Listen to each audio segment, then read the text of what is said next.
Hello नमस्कार, कैसे हैं आप सभी। आई होप आप सभी बहुत अच्छे होंगे। हाँ जी, आज के वीडियो लेक्चर में हमने कवर करना है compiled time polymorphism. Compiled time polymorphism क्या होता है, देन हम देखेंगे फर्दर इसके भी टाइप्स होते हैं। ठीक है, तो types of compiled time polymorphism, और इन टाइप्स को हम समझेंगे एक अच्छे से एग्जाम्पल के साथ। So let's start with this.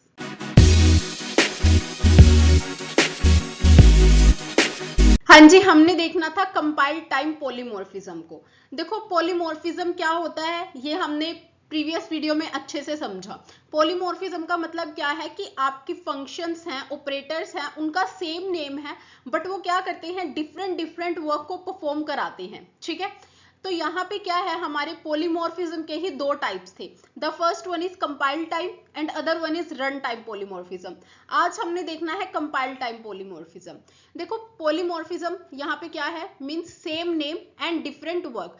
आपके जो फंक्शंस हैं उनका नाम तो सेम होगा, बट वो हर एक फंक्शन अलग अलग वर्क परफॉर्म करा रहे होंगे। ठीक है, देखो अगर हम देखो when this is decide at the time of compilation it is called compiled time polymorphism।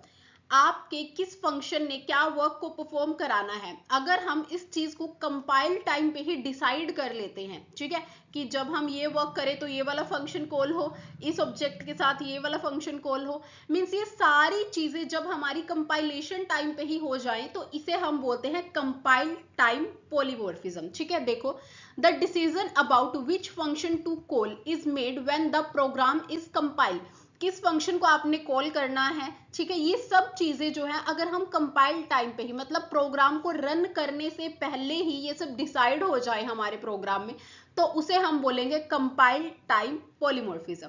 देखो compile time polymorphism also known as static polymorphism. जो हमारा कंपाइल टाइम पॉलीमॉर्फिज्म है उसे ही हम स्टैटिक पॉलीमॉर्फिज्म भी कहते हैं। अब ये हमारे दो तरह के हैं। The first one is function overloading and other one is operator overloading. ये क्या है, हमारे जो कंपाइल टाइम पॉलीमॉर्फिज्म है उसके टाइप्स हैं। देखो फर्स्ट हम डिस्कस करते हैं फंक्शन ओवरलोडिंग। फंक्शन ओवरलोडिंग का क्या मतलब है, आपने एक फंक्शन बनाया और हम उसे ओवरलोड करा रहे हैं, मींस एक फंक्शन आपने बना दिया, अब उस एक फंक्शन से एक नाम रखा आपने फंक्शन का, सेम नेम से हम अलग अलग वर्क को परफॉर्म कराते हैं, तो ये क्या हो गया, फंक्शन ओवरलोड हो गया।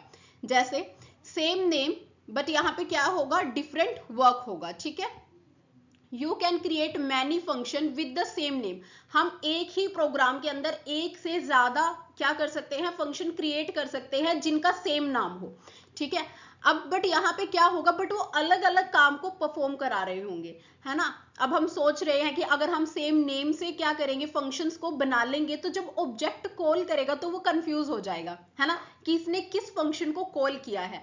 तो यहाँ पे जस्ट बात इतनी है कि सेम नेम रहेगा। ठीक है, कुछ ना कुछ तो हमें थोड़ा सा डिफरेंट करना होगा ना, कि हमारा जो कंट्रोल है, कंपाइलर है, वो डिफरेंशिएट कर सके कि हाँ इस टाइम पे इस फंक्शन को कॉल किया है और इस टाइम पे इस फंक्शन को कॉल किया है ना। तो यहाँ पे क्या होता है, फंक्शन का नेम तो सेम रहेगा, बट या तो हम उसकी रिटर्न टाइप को डिफरेंट कर सकते हैं, मतलब एक फंक्शन की रिटर्न टाइप वॉइड कर दी है, दूसरे की इंटीजर कर दी है, या हम क्या कर सकते हैं, जितने नंबर ऑफ पैरामीटर्स पास कर रहे हैं वो क्या कर सकते हैं, हम उनकी डेटा टाइप अलग कर सकते हैं, या फिर हम नंबर ऑफ पैरामीटर्स ही अलग पास कर सकते हैं। एक फंक्शन को 2 पैरामीटर पास कर दिए, एक को 3 कर दिए, एक को 1 कर दिया, तो इसकी हेल्प से क्या होगा, हम डिफरेंशिएट कर पाएंगे कि किस फंक्शन को कॉल किया है। देखो हैपेंस एट कंपाइल टाइम, जो कंपाइल टाइम पॉलीमॉर्फिज्म होता है वो कंपाइल टाइम पे होगा। ठीक है, देखो the compiler decide which function to run based on the argument you pass. ठीक है, जो भी आर्ग्यूमेंट हम पास करेंगे ऑब्जेक्ट के साथ, तो उनके बेसिस पे वो डिसाइड करेगा कंपाइलर कि आपने किस फंक्शन को कॉल करना है। ठीक है, that's why it is called compile time polymorphism. Improve करता है कोड की रीडेबिलिटी को। फॉर एग्जाम्पल अगर आपने क्या करना है, आप ऐड कराते हैं, ठीक है, एक आप इंटीजर को ऐड करा रहे हैं और एक हम फ्लोट नंबर्स को ऐड करा रहे हैं। अब दो फंक्शन का अगर हम ये नाम रखते हैं कि ऐड इंट ऐड फ्लोट, तो ये कुछ अच्छी सेंस नहीं दे रहा है ना। तो ये क्या है, हम इसकी जगह हम क्या करेंगे, सिर्फ एक ही फंक्शन का नाम रखेंगे ऐड, जो कि हमें क्या बता रहा है, मीनिंग बता रहा है कि जो भी हम इसमें करेंगे नंबर्स ऐड होंगे। अब आप क्या करते हैं, जब आर्ग्यूमेंट्स को पास करते हैं, एक में इंटीजर भेज दो, एक में फ्लोट भेज दो, है ना, तो यहां से क्या हो गया, डिफरेंशिएट हो गया ना। बट बार बार फंक्शन को बनाए, इससे अच्छा हम क्या करेंगे, एक ऐड फंक्शन को बनाएंगे और वहीं पे हम क्या करेंगे, आर्ग्यूमेंट्स को अलग अलग भेज देंगे, ठीक है। Function overloading depends on, function overloading किस पे डिपेंड करती है, नंबर ऑफ पैरामीटर्स कितने हैं, types of parameter and order of parameter, ठीक है। अब इसे समझते हैं एक एग्जांपल के साथ। देखो जी, फर्स्टली हमने क्या कराया, इंक्लूड करा लिया IO स्ट्रीम लाइब्रेरी को, देन क्लास प्रिंट, मेरी क्लास का नाम प्रिंट है जिसके अंदर एक फंक्शन है शो नाम से। अब यहाँ पे वॉइड जो है इसकी रिटर्न टाइप है, शो हमारे फंक्शन का नाम है। अब अगर हम ध्यान से देखें तो ये आर्ग्यूमेंट जो है इसके डेटा टाइप इंटीजर है, ठीक है। हमने इसमें प्रिंट करा दिया इंटीजर और a की वैल्यू को प्रिंट करा देंगे यहाँ पे। Next same void return type show, देखो यहाँ पे वॉइड रिटर्न टाइप है और शो दोनों बिल्कुल सेम हो गई, यहाँ पे भी यही चीज है और यहाँ पे भी यही चीज है ना, सेम नेम है। बट जब इसकी मैं आर्ग्यूमेंट को पास करती हूँ तो यहाँ पे ये स्ट्रिंग वैल्यू को टेक करेगा, जो मेरा प्रीवियस वाला था वो इंटीजर को टेक कर रहा था और ये स्ट्रिंग को टेक करेगा, और इसके अंदर हम प्रिंट करा देते हैं स्ट्रिंग और जो भी स्ट्रिंग की वैल्यू है उसे। अब हम आए इंट मेन में, प्रिंट का मैंने एक ऑब्जेक्ट बना लिया, प्रिंट क्लास का मेरा ऑब्जेक्ट आ गया है। अब यहाँ पे मैंने क्या किया, फर्स्टली मैंने डॉट शो को कॉल किया। अब ये कंफ्यूज हो जाएगा ना कि किस शो को हमने कॉल करना है, बट यहाँ पे आप ध्यान से देखो, हमने 5 पास किया है, एक इंटीजर वैल्यू को पास किया है, तो कंपाइलर ऑटोमेटिकली समझ जाएगा कि अब मैंने किसके पास जाना है, इस वाले फंक्शन के पास जाना है, बिकॉज यहाँ पे आर्ग्यूमेंट इंटीजर की फॉर्म में आएगा, है ना। नेक्स्ट जब मैंने शो को ही कॉल करके हेलो को भेजा है यहाँ से एज आर्ग्यूमेंट, तो ये कहाँ पे जाएगा, सेकंड वाले फंक्शन पे जाएगा, बिकॉज इसे पता है यहाँ पे स्ट्रिंग जो है इसकी रिटर्न टाइप है, तो ये यहाँ पे जाएगा। तो ये क्या है हमारा function overloading, mean same name but different work हमने परफॉर्म करा है। डिफरेंशिएट कैसे किया, with the help of parameters, ठीक है। द नेक्स्ट हम देख लेते हैं ऑपरेटर ओवरलोडिंग। देखो ऑपरेटर ओवरलोडिंग क्या होता है, operator overloading means giving new meaning to an existing operator like plus minus multiplication division etcetera for your own class और ऑब्जेक्ट। जब आपके पास कोई ऑपरेटर है हम उसे एक नया मीनिंग दे देते हैं, ठीक है। हमने क्या किया, फॉर एग्जाम्पल प्लस की अगर हम बात करते हैं, वी नो ये क्या करेगा, एडिशन परफॉर्म करेगा, दो नंबर्स की एडिशन परफॉर्म करेगा।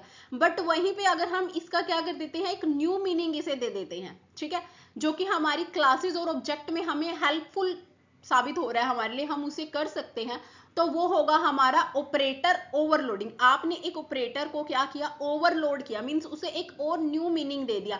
जो उसका मीनिंग है वो तो है ही है, ठीक है, बट उसके अलावा अपनी क्लास और अपने ऑब्जेक्ट में जिस तरह से हमने वर्क को परफॉर्म कराना है उसके लिए हमने उसे अलग से एक और मीनिंग जो है दे दिया, तो ये होगा हमारा ऑपरेटर ओवरलोडिंग, ठीक है।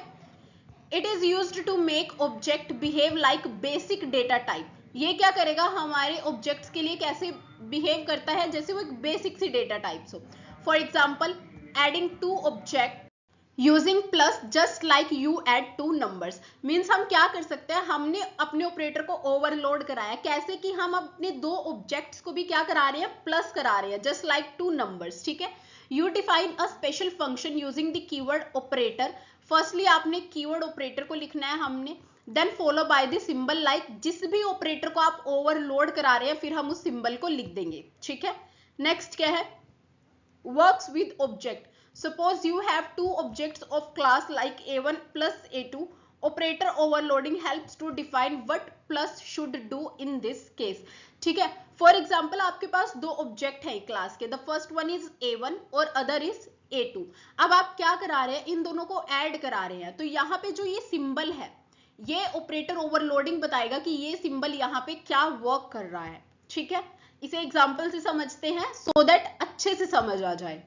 फर्स्टली हमने क्या कराया, IO स्ट्रीम को इंक्लूड करा लिया हमारी हेडर फाइल को, देन हमने क्या किया, क्लास ऐड। ये जो ऐड है ये मेरी क्या है, क्लास का नाम है, इसके अंदर हमने एक डेटा मेंबर लिया है विच इज x, जिसकी डेटा टाइप है इंट। अब हमने क्या किया, ऐड के अंदर यहाँ पे देखो हम क्या कर रहे हैं, ऐड जो है मेरे फंक्शन का नेम है और इंट वैल ये क्या है, आर्ग्यूमेंट है, यहाँ पे हमने कुछ नहीं करना, जस्ट x को क्या करा देंगे, जो भी वैल के अंदर वैल्यू है हमारे पास वो x को हम दे रहे हैं, ठीक है, असाइन कर रहे हैं x को वो वैल्यू। अब यहाँ पे क्या करना है, हमने ओवरलोड करना है हमारे प्लस ऑपरेटर को। देखो ऐड जो भी आपकी क्लास का नेम है, देन ऑपरेटर कीवर्ड, उसके बाद जिस ऑपरेटर को आपने ओवरलोड करना है उसका सिंबल, ठीक है। यहाँ पे ऑब्जेक्ट को हम पास कर रहे हैं और ऑब्जेक्ट किसका है, क्लास का है, तो यहाँ पे रिटर्न टाइप में क्लास आ गया ऐड। नॉर्मली हम यहाँ पे वॉइड जो भी हमारी रिटर्न टाइप होती है वो लिखते हैं, जैसे वॉइड, इंटीजर, फ्लोट, कुछ भी, बट ऑब्जेक्ट की रिटर्न टाइप उसकी क्लास है, तो यहाँ पे ऐड आ गया क्लास का नेम। हमने कुछ नहीं करना, जस्ट हम रिटर्न करा रहे हैं, यहाँ पे क्या रिटर्न करा रहे हैं हम, x plus object dot x, ठीक है। अब देखो वॉइड शो के अंदर लास्टली हम प्रिंट करा देंगे हमारी वैल्यू को। अब आ जाते हैं हमारे इंट मेन में। यहाँ पे हमने क्या किया, ऐड क्लास के जो है हमने दो ऑब्जेक्ट बनाए a1 एंड a2, जिन्हें हमने यहाँ पे 10 और यहाँ पे 20 हमने पास कर दिया, ठीक है। अब हमने एक और ऐड क्लास का a3 ऑब्जेक्ट बनाया। a3 ऑब्जेक्ट में हमने क्या किया, यहाँ पे a1 प्लस a2 करा दिया। अब जो ऑब्जेक्ट है a3 उसमें हमने दो ऑब्जेक्ट्स को प्लस कराया है, ठीक है। जो हमने क्लास को ऑब्जेक्ट बनाया था उसे प्लस कराया, हम यहाँ पे वैल्यूज को प्लस नहीं करा रहे हैं। तो यहाँ पे हमारा क्या होगा, a3 के लिए हमारा ऑपरेटर ओवरलोड वाला फंक्शन यहाँ पे कॉल होगा, ठीक है। एक वैल्यू हमारे पास एज इट इज x आ जाएगी और दूसरी वैल्यू हम डॉट के साथ कॉल कर रहे होंगे हमारे ऑब्जेक्ट के साथ, ठीक है। लास्टली हम a3 के साथ शो को कॉल करेंगे जो हमारी वैल्यू को प्रिंट करा देगा। तो यहाँ पे ये क्या हो गया हमारा, लास्टली रिटर्न 0 और हमारा प्रोग्राम खत्म। तो आई होप ये ऑपरेटर ओवरलोडिंग क्या होता है, फंक्शन ओवरलोडिंग क्या होता है, ये हमें अच्छे से समझ आया है। इसमें आपको कोई भी डाउट है, कोई भी इशू है, आप मुझसे कमेंट सेक्शन में पूछ सकते हैं। Till then thank you very much, please like, share and subscribe our channel. Thank you.